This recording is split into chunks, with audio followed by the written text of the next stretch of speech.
Hello everybody, this is Southern Hellenic. I am back with another video.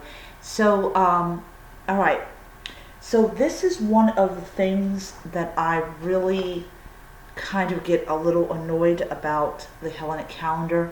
Sometimes a observance will take place on top of another observance. So tonight is supposed to be an offering to the goddess Artemis. Well, as also a one called the Thargelia, and I will be doing a separate video for the Thargelia. So let's talk about the goddess Artemis. Now, the goddess Artemis is a huntress goddess. She is a goddess of the moon, the light of the moon. She supplicated Selene in that role, and so we generally observe Artemis during the full moon and during her libation month and during her monthly offerings. So Artemis was absolutely hated by Hera because of Zeus. Zeus fell in love with the Titaness Leto and sired Artemis and Apollo. Artemis went to her father and asked for more edifits than her brother, did not want a city dedicated to her, did not want the stuff that normally would a god or goddess would want. So she has, her huntresses, her mortal huntresses, and she has her stories, and she is always seems like always at war with Aphrodite. Artemis turned her back on, love and on, being relationship and everything that Aphrodite could not stand.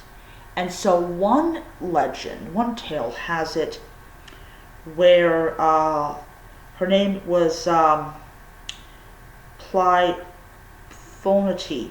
Also, it's ancient Greek for slayer of many. And it says in mythology she's transformed into a Strix. Okay, so what alright, so it says here basically that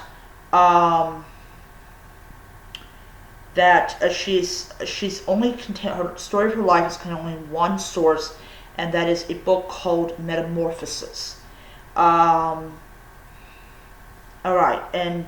so it says here, she is the daughter of Hipponias and Thrusia. Her grandparents on her mother's side were the war god Ares and Trinian, daughter of the river god Strymon. Wishing to remain a virgin, she fled to the mountains to become a companion of Artemis.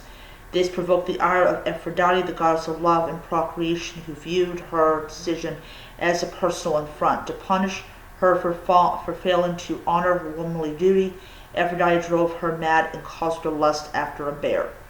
Artemis was disgusted with her and also turned the wild animals against her.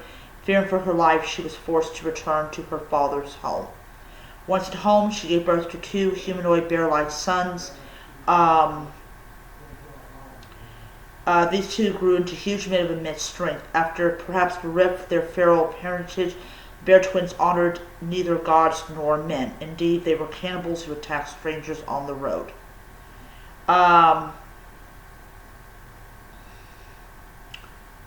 So it says here, Zeus despised these two men, and so sent Hermes to punish them as he saw fit.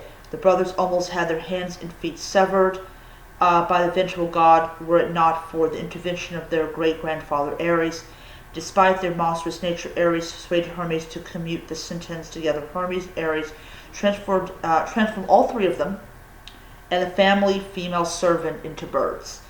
So the mother became the ally Strix, which basically says was which neither ate nor drank and cried during the night, which portrayed war and sedition for mankind.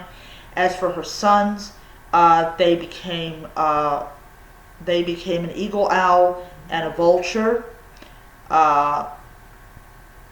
and in a small act of mercy, Ares and Hermes heeded the female servant's prayer, where she had no involvement in the bear twins' actions and decided not to transform her into a bird heralding evil for mankind. Instead, she became a woodpecker, which is a sign of good luck if seen before a hunt. So that was okay. So Aphrodite and Artemis have this rivalry with each other, and Aphrodite can't go after Artemis, so she likes to go after her hunters. I pretty think Aphrodite would be a little affronted by some of the women today. But Artemis has a very rich mythology. She had a temple in Ephesus, which was one of the seven wonders of the ancient world. This temple was completely destroyed by barbarian invaders, and there really is nothing left except for a badly reconstructed pillar column. So we pour out our our offerings to Artemis, and yeah. So I will be doing the streaming ritual tonight, and I hope you will enjoy it. So until next time, be blessed.